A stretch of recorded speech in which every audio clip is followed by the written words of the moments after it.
Good morning, I'm Gretchen Ho. It is midweek Wednesday, the 28th day of May, bringing you Morning Matters because your mornings matter. Let's get to the stories that matter today. President Bongbong Marcos dismisses calls for his resignation, declaring that backing down from challenges is not in his nature. He then emphasizes that his call for courtesy resignations is a serious initiative and not just for show. The MMDA observes better traffic discipline following the NCAP implementation. But no letters have been sent to violators yet because all information had to go or undergo manual verification.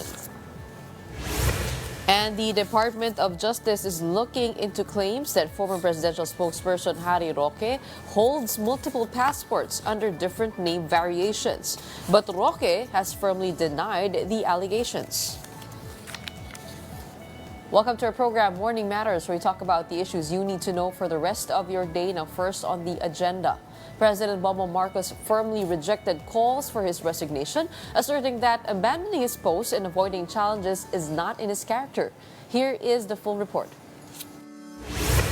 I will resign? Yeah, that's what they want. Ba't ko gagawin nyo?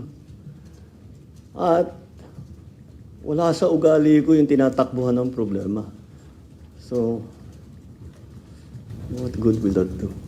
That was President Bongbong Marcos's clear and direct response to critics, demanding that he step down from office. His statement follows remarks from former Executive Secretary Atty. Vic Rodriguez, who argued that cabinet courtesy resignations are unnecessary because the real issue lies with the president himself. But President Marcos clarified that his call for courtesy resignations was not for show. We are looking at the problem deeply. Siguro by now, I don't do things pang optics. If there is a problem, I like to fix it.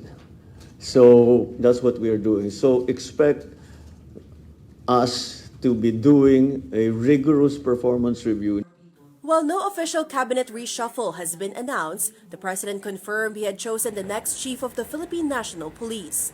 The new appointee will replace General Romel Marbil, who is set to retire on June 7. I would rather not use this forum to announce that. I think I should talk to them first because the official decision has not been made. They should hear whoever it is should hear about it first from me, not Meanwhile, the president appeared visibly irritated when asked about the upcoming impeachment trial of Vice President Sara Duterte. He said he does not believe this will lead to political chaos. How many times do I have to say that? I didn't want impeachment. Lahat ng kakampi ko sa Kongreso hindi nag-file ng impeachment complaint. Yung mga nag-file ng impeachment complaint, hindi mo masasabing kaya kong utusan o pagsabihan na ito yung gagawin mo. Notably, it was his own son, Ilocos Representative Sandro Marcos, who was the first to sign the fourth impeachment complaint against the vice president, which has been submitted to the Senate. The legislators, the senators, and the House are going to decide on how to handle it. I don't think that they've made any decisions yet in that regard. So let's let it's in there. It's there. It's nasa kanila yan. Two Chinese Coast Guard vessels shadow Atin Ito's civilian mission as it makes its way toward Pag-asa Island in the West Philippine Sea. Gio Robles with the details. As expected by Atin Ito, Chinese Coast Guard ships shadowed and challenged the coalition civilian mission to the West Philippine Sea. CCG vessels with bow numbers 33.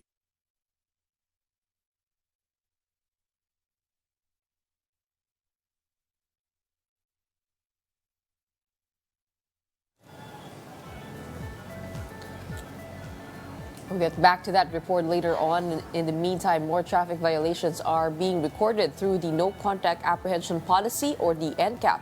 Here's the full story.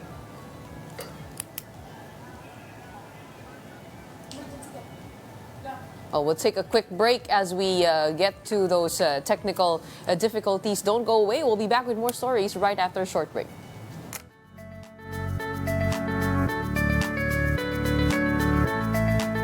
Welcome back. You're still watching Morning Matters. As we mentioned, two Chinese Coast Guard vessels shadowed Atin Ito civilian mission as it makes its way toward Pag-asa Island in the West Philippine Sea. And at this point, we have from Kapitan Felix Oca reporting to us live. We have Rafaela David of the Atin Ito Coalition. Thank you so much for joining us. Good to see you well and good. How is the situation there at sea? Hello, Gretchen, at sa ating mga tagapanood ngayong umaga. Magandang umaga. So, ito naman, yung mga youth natin excited, yung mga volunteers natin, kasi later today we will have another musical event at lunch.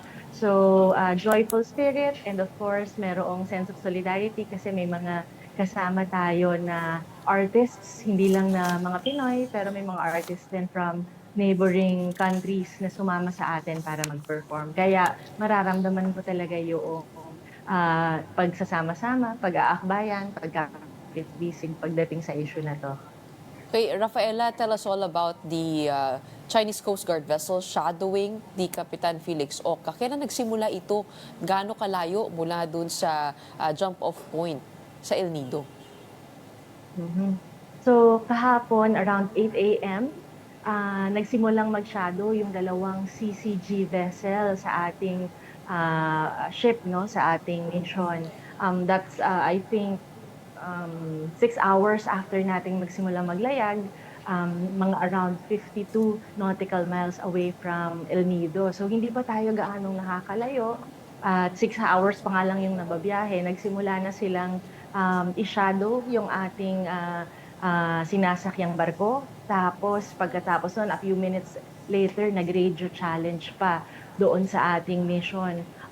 Doon sa radio challenge, narinig namin syempre yung usual nilang sinasabi na ang Pilipinas daw ay walang karapatan na maglayag dito sa ating karagatan at tayo daw ay hindi sumusunod sa batas. Pero klaro naman sa atin at sa global community of nations na kinabibilangan natin na ang hindi sumusunod ay ang China at sila pa yung sumusubok manghara sa atin, bagkus tayo yung may karapatan dito sa West Philippine Sea. Lapit po nung 52 nautical miles. I mean, kung naaalala ko nung first civilian mission, galing din tayong El Nido, pero parang hindi ganyan ka lapit. Ano ang sinabi ng mga ng Philippine Coast Guard? Ito ba ay karaniwan o talagang kumbaga dahil alam na nila na mangyayari ito, talagang binubuntutan na? Yes, medyo surprised din kami kasi nung first mission nga ay nag-shadow sila, nagsimulang mag-shadow, hapon pa. Kasi similar yung oras ng pag-gising namin ngayon eh. Pero ngayon, umaga pa lang, paggising namin, ang bumungad sa amin ay yung yung balita na may nagsha-shadow nga. Ibig sabihin, tipo bang nagbe-breakfast pa yung mga tao, ay meron ng ganitong pagre-radio challenge at pagsha-shadow. So, ibig sabihin talagang sinalubong tayo paglabas ng ating exclusive economic zone at medyo malapit silang nagsimula dito sa ating coast. Okay. Rafaela, meron bang Chinese Navy kayo nakita? Kasi naalala ko rin, nung unang sighting natin, kasama doon yung Navy. But this time around, is there a presence of that? Yes. Well, sa ngayon yung Chinese pa lang, yung dalawang vessel pa lang na yung nakikita natin. Hindi katulad nung first mission nga na ang bubungad sa atin ay Navy. Tapos this time parang hindi siya gaanong lumalapit, talagang parang nag-escort lang from some distance. Although kagabi may mga ilang volunteers tayo na parang merong nakitang parang may nagdo-drone doon sa taas, siguro nagkukuha ng information at klaro naman na hindi galing sa amin yung drone. So ang aming haka, pero syempre kinukonfirm pa na parang merong drone na nagmamasid doon sa ating mission. Posibleng galing sa kanila. Okay din, kasi at least it seems that they are keeping their distance this time. But how does Atin Ito see this shadowing by the Chinese Coast Guard vessels? And what was the reaction of the people there? Because we have, believe more civilians on board. Oo, noong itong ginagawa nila, alam namin that this is an effort na singdakin yung ating mga volunteers at yung ating mga guests on board Kapitan Felix Oca. Pero nakaka-inspire, lakas ng loob makita yung ating mga volunteers at even yung mga bisita na imbis na magpasindak ay tuloy lang dun sa kanilang mga ginagawa. In fact, kahapon nga ng afternoon ay nagkaroon pa ng political education session kasama yung ating one of our leaders at advocates sa Atin Ito, si Kiko D. Nagkaroon, habang nasa likod niya, nagsashadow yung Chinese vessel, siya yung nagkakwento ng kasaysayan ng ating paninindigan sa West Philippine Sea. After nun, nagka-jamming session pa kasama yung ating mga artists on board. So, ibig sabihin, kahit na mayroong ganoong effort na manakot yung China, parang keeping strong and keeping the courage yung ating mga kasama on board. Ay Paeng, the concert is slated to happen tonight. Where do you want to hold that? Sa Pag-asa Island ba mismo? Malapit lamang sa Pag-asa? And ano yung mga nakikitang challenges ni Captain George de la Cruz papuntang Pag-asa? Is he monitoring a fleet of ships that might be a blockade to the Atin Ito mission? We're hoping to conduct our second musical event sa mission na ito still aboard Kapitan Felix Oca, pero hopefully, at ito yung ating intent, mag-concert sa vicinity ng Pag-asa Island. Hopefully within the territorial waters around Pag-asa Island. Para kung may pagkakataon ay makasalubong natin yung mga mangingisda na nanggaling pa sa Pag-asa Island para makasama natin. At gayon din ay we're hoping na syempre ay walang maging aberya at tuloy-tuloy lang ang ating mission para sa dulo. Mission accomplished ulit tayo this third mission. Pero that being said, we're also prepared na baka may mga ilang nakabantay na doon at sasalubong din sa atin. So sasalubungin tayo ng mga mangingisda from Pag-asa Island, pero tayo ay nag-expect din na possibly baka merong doong mga Chinese vessels na baka makiki-concert sa atin. Hopefully with peace. Hopefully carrying the message of peace. Pero alam naman natin na sa act nila lately parang talagang ang intent ay manakot. Okay, Paeng, alam natin yung Pag-asa Island, medyo malayo ito sa Palawan, ano? Nasa may Kalayaan Islands na ito. Itong mga mangingisda na sasalubong sa inyo, saan sila exactly nangingisda? Alam ko kasi parang puro commercial na yung nandyan, no? Kailangan medyo malaki-laki yung bangka mo for you to be able to get there. At pangalawa, nagkokomento yung ibang mga tao, no, online, nagtatanong, bakit concert? Paano ito makakatulong sa advokasya para sa West Philippine Sea? So yung mga mangingisda doon, yung ilan ay, may ilan actually na natirang mga fishing boats doon sa Pag-asa Island. At yung ilan may mga galing din sigurong Mindoro na pumapadpad doon sa area na yon. Tapos, bakit mahalagang ginagawa natin ito? This is very much important kasi especially this historic peaceful concert at sea, ang ating panawagan ay, ang ating gustong ipakita ay through using music as an instrument, ay maipakita natin na sa mapayapang paraan pwede tayong tumindig. And also through music, we are creating bridges among nations. Kasi iba-iba yung lengguwahe natin eh. Pero pagdating sa musika, that we can share, we can build bridges among nations who believe in peace and who believe in the international rules-based order. So itong klaseng ganitong concert para sa atin ay isang love song para sa West Philippine Sea at gayon din sa lahat ng tumitindig para sa ating karapatan. Is it safe to say lahat ng nandyan ay naninindigan, no, para sa kapayapaan sa West Philippine Sea? Kahit na yung mga foreign artist, naiintindihan ba nila kung ano yung cause dyan, yung ipinaglalaban? Nakakatuwa actually kasi even yung mga artists, especially kahapon nung nagja-jamming session kami with them, ay yung klaro sa kanila na ibang man yung ating mga pinanggalingang bansa, meron tayong unity pagdating sa mensahe ng kapayapaan. At para sa kanila ay wala dapat nambubuli sa ating neighborhood. Dapat tayong magkakapitbahay ay nagtutulungan, magkakapitbisig at obligasyon nating lahat na panatilihin yung kapayapaan dito sa ating rehiyon. At nakakatuwa kasi yung jamming session nga, makikita mo na o-observe din nila yung shadowing dun sa likuran nila habang sila ay kumakanta. Kaya doon pa lang kitang-kita mo na yung sense of solidarity, Nararamdaman, yung pakikipagkaisa nila sa issue ng ating bitbit. Gusto ko lang din tanongin, nakakabul ko lang si Kapitan George de la Cruz, kung matatandaan mo no first mission, nag-U-turn. Wala na bang U-turn ngayon? At kamusta naman siya sa kanyang paghahanda dito para sa bilang isang leader ng buong trip, ng buong mission? Oo.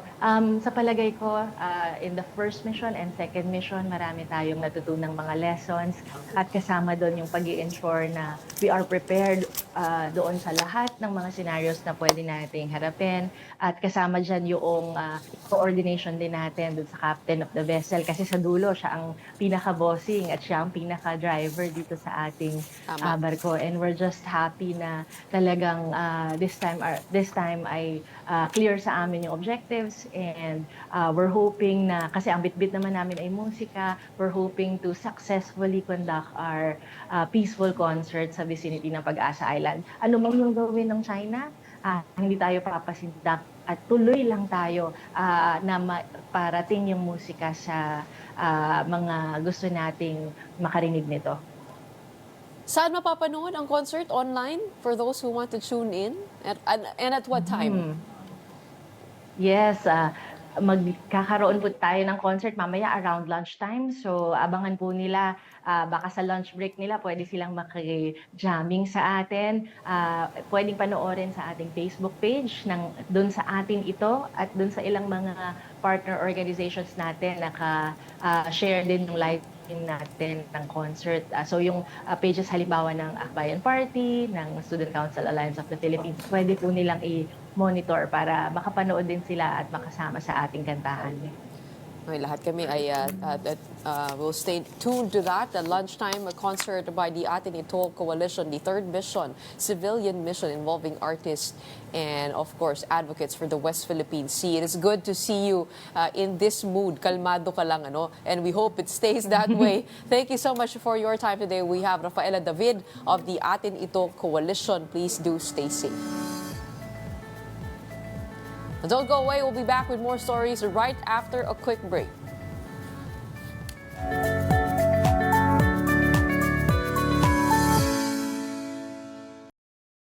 Here on Morning Matters, we talk about the most pressing issues and give you the context behind the headlines.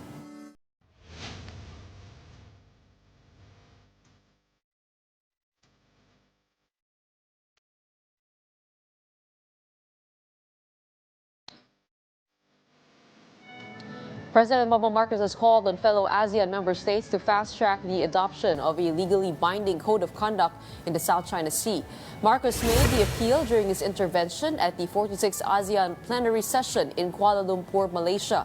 He emphasized that a binding code of conduct is crucial to safeguarding maritime rights, promoting regional stability, and preventing miscalculations at sea. In April, ASEAN and China agreed to complete a code of conduct by 2026. Let's get some insights from Sea Light Director and retired U.S. Air Force Colonel Ray Powell. He joins us this morning on Morning Matters. So welcome to the show. Hi, Gretchen. Good to see you again. Good to see you. Let's begin first. Before we talk about the Code of Conduct, I wanted to know what Sea Light is seeing out in the West Philippine Sea as the Atin Ito Coalition makes its way to Pag-asa. I remember in the first mission, you alerted a possible blockade by Chinese ships. How about this time? Well, I see a good gathering of Chinese ships near Pag-asa, including at least one Chinese Coast Guard and several maritime militia. I'm guessing there are more that are not visible on the automatic information system. The ship that Rafaela David was talking about shadowing them, I'm guessing that was 549, which was hanging out near El Nido. It has also been dark, so I haven't been able to see it recently, but I'm assuming it's the same ship. It's probably is it relatively peaceful? Is it safe to say that? I mean, compared to the past encounters with a Chinese Navy ship not in sight and just two CCG vessels. Honestly, China may be starting to learn some lessons about how not to do these things. I mean, their blockade, as I called it in last year, when the fishing vessels went out to Scarborough Shoal, Bahadim Masanok, was a little over the top. And yes, I did refer to it as a blockade, and I was roundly criticized by Chinese state media for that. But I call them like I see them. But I don't see anything quite like that yet this time, and maybe they're learning. It's a hopefully peaceful voyage ahead. Let's go to the code of conduct that President Marcos has called for in the ASEAN summit. He said that he wants a legally binding code of conduct. The call for it being legally binding, would that be the main difference from the 2002 Declaration of Conduct? Yeah, that really is the sticking point, right? So the problem with the DOC, as we call it, the 2002 DOC, is that China has systematically violated most of it, and there is nobody to, there's no sheriff to go put the perpetrator in jail.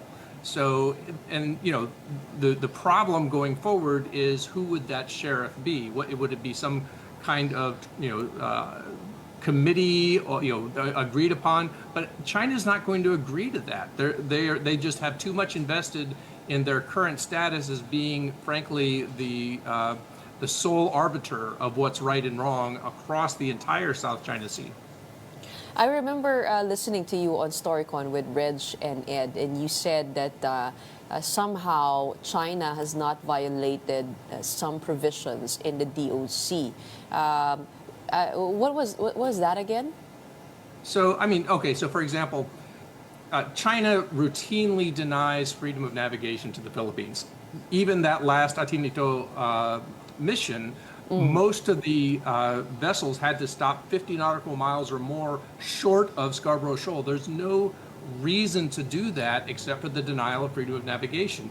Even if we were to yield China's point that they believe they own Scarborough Shoal, that would still only gain a 12 nautical mile territorial sea, but they are enforcing it out 50 nautical miles. So that is legally, that is illegal under the UN Convention on the Law of the Sea, and under the DOC. DOC, one of their declarations is that the parties reaffirm their respect for and commitment to the freedom of navigation, blah, blah, blah, all the way through, and specifically invokes the UN Convention on the Law of the Sea, and they violate that. They violate the one that says that they will, that the parties will exercise self-restraint.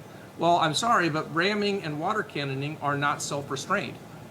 So these are the things they routinely violated, and then they nitpick little things that the Philippines does, and will say those are the violations. For example, trying to bring construction materials to the BRP Sierra Madre at Ayungin Shoal. They'll say, well, that's a violation because they say it is, right? Correct. And I remember now what you mentioned. They haven't been able, or they have not built permanent structures on uninhabited islands. Is that something that they continuously adhere to? And why do you think that's a strategy of China? Why haven't they violated that specific provision? Well, I think what they're hoping is that by sort of not doing that, that they will be able to sort of keep some semblance of moral high ground for that specific thing. So that will keep Vietnam and Malaysia and the Philippines from making additional structures on currently uninhabited features. But what they do allow themselves to do under the DOC is to take very, very minimal habitations and turn them into massive military ports and airfields on these artificial islands that they created. So they basically took the loopholes that they saw in the DOC and drove a very, very large ship through them. And they do invoke the DOC at times when it is convenient. In particular, in a position paper on the South China Sea arbitration, China argued that the DOC is a legally binding agreement, and it said that the Philippines is violating it and is barred from seeking legal recourse through arbitration because it is bound by paragraph 4 to settle disputes only through friendly consultations and negotiations. I mean, did the Philippines somehow also violate paragraph 4? I would say, certainly, but, it also says, if you continue the sentence all the way to the end, in accordance with universally recognized principles of international law, including the 1982 UN Convention on the Law of the Sea, which allows for arbitration. So, I would say no, the Philippines did not. Obviously, China, as they tends to take sort of selectively read these things and say, well, this part in particular applies to the Philippines, while all of these other things that are happening do not apply to China. Well, of course, as we go back to the first point, the legally binding part being the sticking point of this call by the president. I guess several questions are at the heart of that. In particular, who will be the legal authority for that? And isn't that the same as the United Nations Convention on the Law of the Sea? If that is already a legally binding agreement between states and nations to be able to respect maritime rights, wouldn't a code of conduct somehow be the same? Well, so in the perfect world, a code of conduct would have and again, an enforcer, a binder, if you will, who would very much stick to the terms of international law as established under the UNCLOS and others.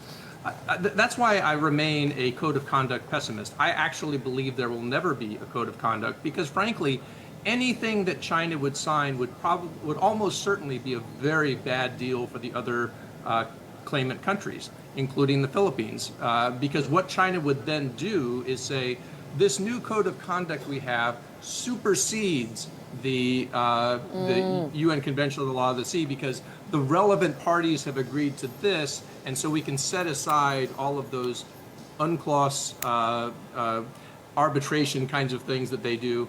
So that's, again, I think that China will continue to drag out these negotiations. They'll refer all disputes to the code of conduct negotiations with the intent of never actually resolving them. Is that the reason why you mentioned that a code of conduct is not possible if it is done in bad faith? Does that also explain the change in tone of China on this code of conduct? They have expressed interest in achieving that because somehow they have already asserted or they have de facto control over several maritime features. For example, like Scarborough Shoal or over in Sandy Cay. Well, right. So, and this goes back to your point about them sort of wagging their finger at the Philippines for going to arbitration. What China uses the code of conduct negotiations for is another stick to bludgeon the other countries with. So by going to arbitration, the Philippines is saying, look, China is already operating in bad faith. They're already denying us freedom of navigation. They're already being escalatory. They're already, using these tactics, which are clearly, coercive, use of force, all of these things. And yet they want to sort of control the discussion of how, the future code of conduct goes. Where the Philippines, frankly, the Philippines' best option is to go to international law, and as they have in the past, and as they may again in the future, because they don't want to submit to a Chinese-dominated body that they perceive as, as a potential outcome on a code of conduct. But the UNCLOS cannot decide on territorial issues. So what is the best way forward here for the Philippines? Yeah, so that would have to go to different bodies, right? So other international bodies. So some that have been suggested. In fact, my colleague in Washington D.C. Greg Polling has suggested that the UN General Assembly would almost certainly vote with the Philippines on if issues were brought to them. Now, in terms of resolving things like who owns Scarborough Shoal, that may be a harder lift than most, because it's there's such a long contest over it. Now it may be possible, and I don't see China winning that fight, but I'm not sure I see the Philippines winning it either. It may be one of those things that just kind of ends up in a hung jury. How do you imagine, I know you're a code of conduct pessimist, but how do you imagine an ideal COC amongst ASEAN countries to go, given the characteristics of the region? Comparing it to the EU, for example, they are highly legalistic in terms of their structure, but when it comes to ASEAN agreements and treaties, they are at many times informal and ambiguous when it comes to it's being legally binding. How do you imagine an effective COC to be? Honestly, under the current political environment, I don't imagine an effective COC, even if it was just among ASEAN states, because many of the ASEAN states, I think, would be very heavily pressured by Beijing not to sign up to anything that the claimant states would be interested in. So, the land, say that the Laoses and Cambodias of the world who don't have a direct stake in the South China Sea fight would be leaned on by Beijing to sort of back away and not sign up to things that would annoy Beijing. So I think you're probably, I honestly just don't see a future. I think that you'd have to go more minilateral, and frankly, you'd have to continue to invite in outside parties, which is exactly what China wants to stop. They want to have the EU and the United States and others just to stay out. Help us to understand why it is more difficult for us to get support in this side of the world as compared to outside. Is it because of a lot of it just has to do Yeah. with the fact that China is so much larger than the countries that immediately surround it, and so it is able to put immense amounts of pressure on those countries, and so they're just making business decisions, as we would say, right? They have extremely robust trade and economic relationships with China, and they don't see it as being in their national interest to support the Philippines.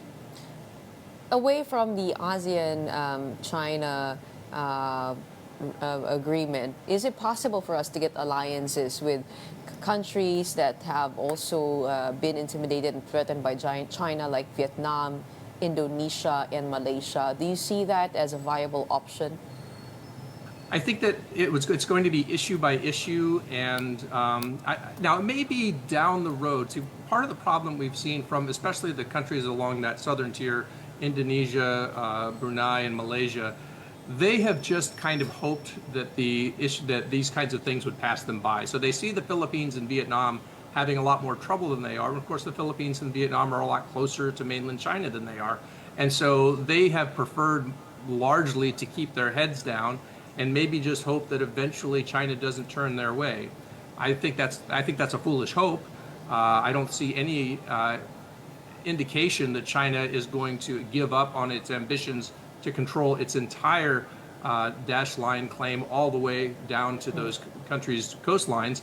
But right now, it's just not as acute a problem for them as it is for the Philippines and for Vietnam. If it isn't the code of conduct, which the government is pushing by 2026, and a UN General Assembly would be far-fetched, what would be a better direction for the government to take here? How about improvements to the current DOC? What would be your suggestion then for this administration in light of the escalations over at Sandy Cay, over at Bajo de Masinloc, and the regularity of that harassment? They are going or inching closer and closer to Philippine shores. As I've said, and of course you just had Rafaela David on, and what they are doing through Atin Ito and efforts like that, and also just through the Philippines transparency initiatives, is alerting the international community. And the Philippines has been gaining a lot of support internationally for its position. So by continuing to strengthen its legal positions, the Philippines is setting up for a long-term fight, right? So when I think of what Atin Ito is doing, I think of it in terms of nonviolent direct action. This is the kinds of campaigns carried out by Mahatma Gandhi and Martin Luther King against oppressor states, whether it be the Jim Crow South in the United States or the British Empire with India. And those campaigns took a very long time, but they were ultimately successful, and they were ultimately successful because the larger community around them were convinced that they were in the right and the oppressors were in the wrong. And but it doesn't happen instantly. It can be very unsatisfying in the short term. You know, the Filipinos are experiencing water cannons on the water. Well, in Mississippi, they experienced water cannons on land, right? They got water cannon by the police forces in those states. And that happens on one of these long campaigns to be able to push out an imperialist power. And so I think that's what the Philippines is looking ahead to, is rather than trying to find the silver bullet that solves this, you know, whether it be a code of conduct or, you know, some kind of UN General Assembly resolution that China will ignore, it will, you know, ultimately it's going to be China getting tired of this, right? So China making a decision in the future, maybe post Xi Jinping or whatever, and saying, this just isn't worth it. And maybe wait for political and economic headwinds that could help our situation. As you mentioned, maybe the nonviolent protests will make its mark out on our seas. And so if they are regularizing their Coast Guard ships and Navy ships, we should regularize our civilian missions. And build capacity, which is also what you're doing. You're bringing in additional Coast Guard ships, more Navy ships, larger Coast Guard ships. All of those things are important to do, because in the future, what you want is for Beijing to look and say, we've got enough problems in other places. Why are we making problems over this? All right. Thank you so much for putting that into context for us. We have Sea Life Director and retired U.S. Air Force Colonel Ray Powell talking to us about the latest in the West Philippine Sea. Stay tuned. Morning Matters will be back right after a short break.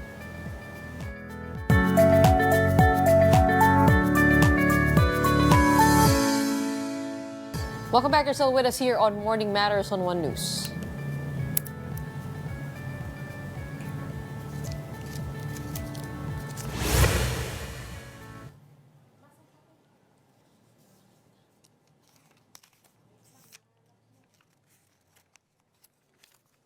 The International Criminal Court has rejected former President Rodrigo Duterte's bid to disqualify judges handling the investigation into his deadly drug war. The ICC prosecutor's office dismissed the move as baseless, saying Duterte's legal team failed to prove any bias or conflict of interest. The request aimed to remove key judges from the probe into alleged crimes against humanity during his administration's anti-drug campaign. Duterte remains in detention at The Hague as the investigation continues.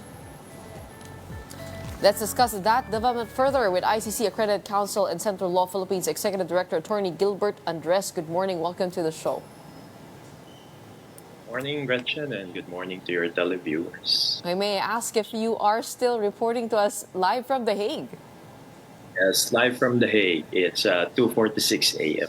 Thank you so much for being with us. Unang-unang tanong ko, kamusta naman yung atmosphere dyan? The last I talked to you in person was outside the ICC headquarters. Mainit pa yung tension doon. Pero sa ngayon, meron pa rin ba mga protest rally na nagaganap dyan sa Hague?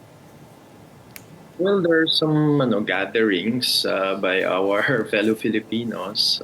So I think that it's still ongoing. Pero hindi na kasing init noon.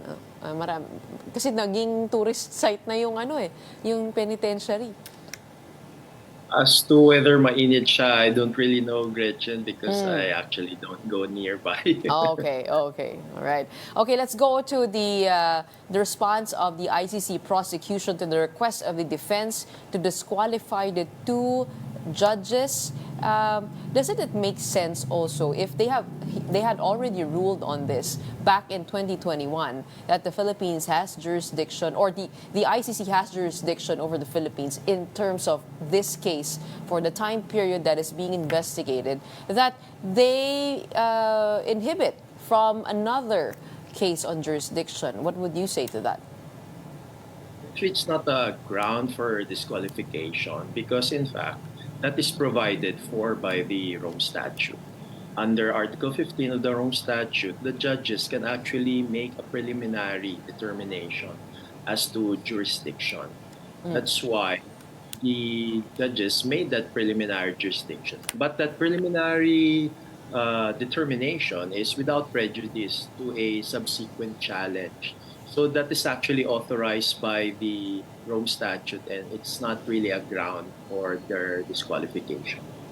Kasi dito yung ina-argue ng prosecution ay 2 taon daw ang tinagal, no? Bago nasimulan yung investigasyon, at sinasabi dapat within 1 year. Hindi ba parang we're going back to square one by invoking that? How does it work in the ICC? Actually, that's really the challenge, you know, if there's a request for recusal or disqualification. You know. In fact, it was argued by the prosecutor in the comment given by the Office of the Prosecutor that if we will actually use the interpretation by the defense, then it will give a absurd result. You know, wherein if a judge gives a initial determination on an issue of law, that a judge will actually just be recused from a subsequent determination on the same legal issue, when in fact that's part of judicial duty to actually determine legal issues. Actually, Gretchen, when it comes to disqualification, it really is with respect to factual issues. So if that judge made a factual determination before or was actually related to the case in another capacity aside from being a judge, that's really the ground for disqualification. But in this case, there's really no legal basis for asking for the disqualification. We know that you represent the victims, but what is your official role there now? Have you been recognized by the ICC? We know that there was a petition to have the victims represented by one body, by the OPCV. Meron na bang response yung ICC doon? Ano kasi, Gretchen, hindi pa nag-start yung process for the recognition of the common legal representatives for victims. So that procedure will go on later on pa, not at this period. So antabayanan pa natin yung ang official process na yun for common legal representatives. If ever, what will you be appealing for? What is the ideal setup? Well, as of this moment, there's actually a move to take the views of the victims as to what will be the characteristics of the common legal representative for victims that they want to be appointed. And I think siguro yung isang view dyan, dahil nga nandun na nga sa dahig yung paglilitis at yung mga abogado doon ay mga foreigners, hindi po sila mga Pilipino, siguro mas maganda na yung i-appoint din ay mga Pilipino din para mas madaling makaintindi at madali po silang makapag-ugnayan po sa mga biktima. So yun po yung mga views po na ginagather po ngayon. So if ever there will be a lead Filipino lawyer to represent, that would be ideal? Well, we hope so, para magkaroon din naman ng connection sa Philippine community at para din maunawaan ng ating mga kababayan ng mga naging biktima kung ano po talaga yung proseso. Kasi talagang malaking challenge din yung language barrier.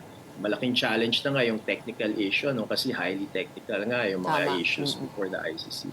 Tapos mas mapapadali po siya kung isang Pilipino po nakakaintindi po ng wika ng mga victims ang ma-appoint po. At yan po yung ating hope.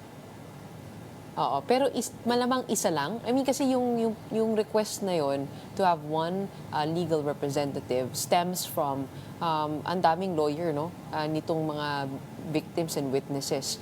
Pero eventually, that will be trimmed down to a team. Is that correct? Siguro yung magandang isipin, isang team lang. At yung Oo. isang team na yon, pwedeng nabubuo siya ng isang lead counsel, tapos meron ding assistant counsel, meron ding case okay. manager, at kung appoint, meron ding lead investigator. So yun po yung yung goal, magkaroon po ng isang team para po sa mga lahat ng victims.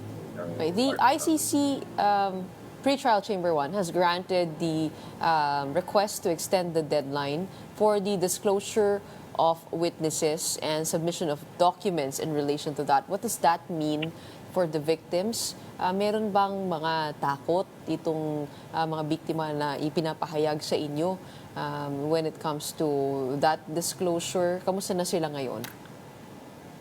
Actually, that's always a constant concern at fear ng ating mga client na victims, na magkaroon po ng intimidation or magkaroon po ng talagang coercive environment around them. Kaya that's always been the presumption.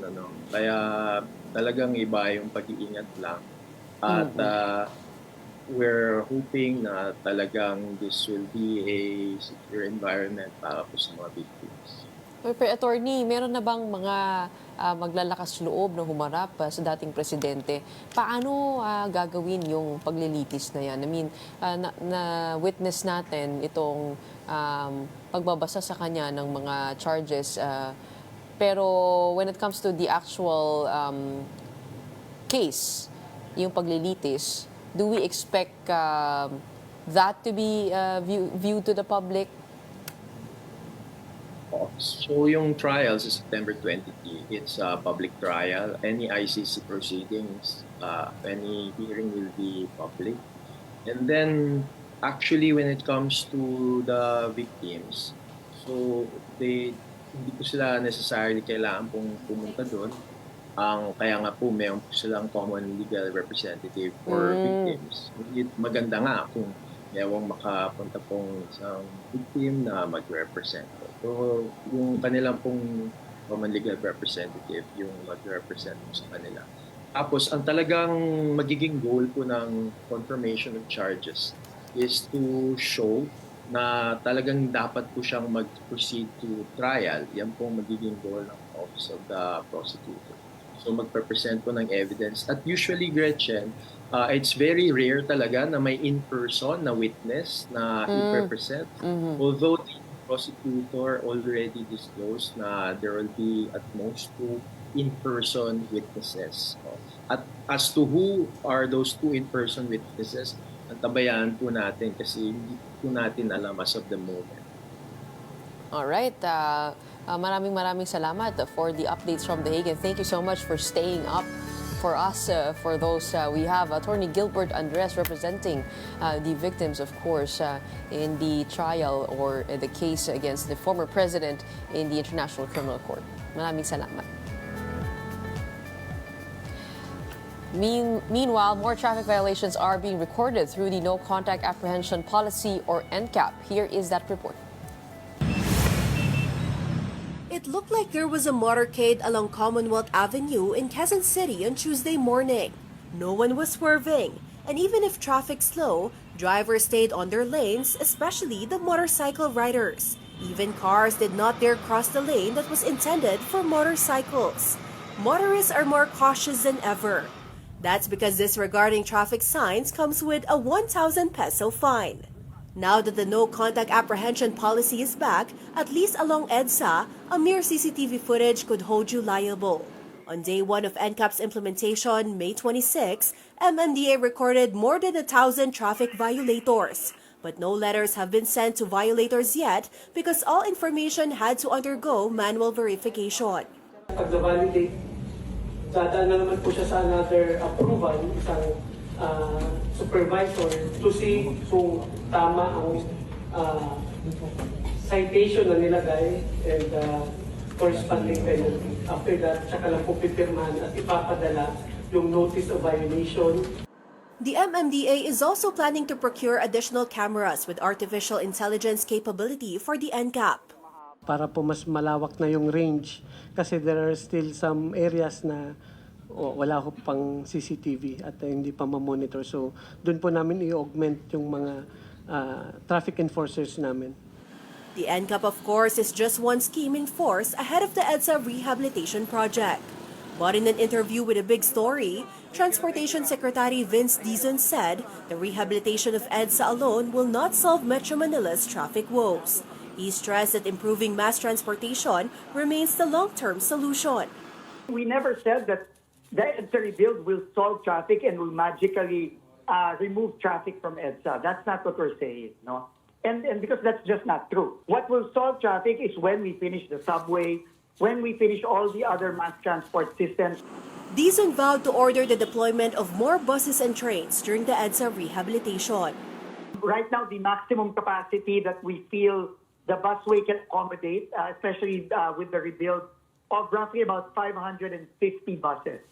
So right now we are at 400. We aim to add 150 more para umabot po tayo ng 550. The Metro Pacific Tollways Corporation, or MPTC, is open to waiving toll fees on parts of its expressway network to help ease traffic during the rehabilitation of EDSA. This comes after the Department of Transportation confirmed that San Miguel Corporation will provide toll-free access on certain segments of Skyway Stage 3 as part of its efforts to support motorists affected by the roadworks. MPTC Chairman Manuel V. Pangilinan said the company may implement a similar initiative via the NLEX connector, an 8-kilometer elevated expressway linking Caloocan and Santa Mesa in Manila. Pangilinan emphasized the importance of complementing government efforts and noted that MPTC is currently in discussions with its tollway operators to determine the feasibility of such a measure.